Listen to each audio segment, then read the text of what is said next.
joy Singapore cây nào cho joy Singapore na hung do ti cây dòng hung do in ting ki chen tai ti in chen sim tai ti mei hol bol thei ham kani mei bol thei ham koi ham achanga samang zal zal ding koi ham achanga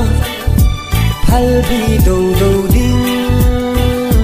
mi upa ka hi wangin ki song lal o mi upa adam zo hi nu mei hon apui mang bo ve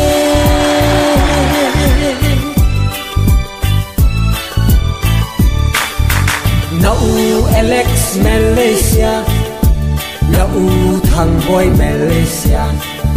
ka hung do ti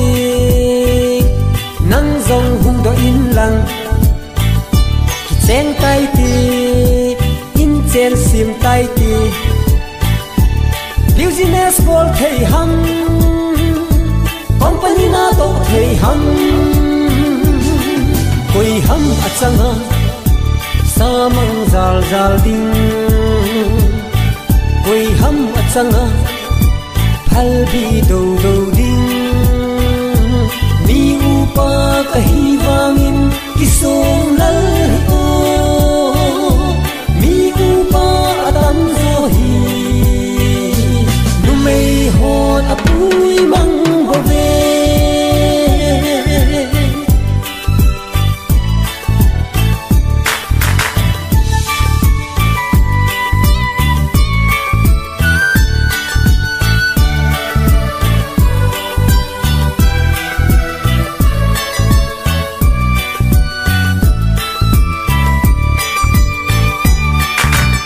Alex thang boy plus so choi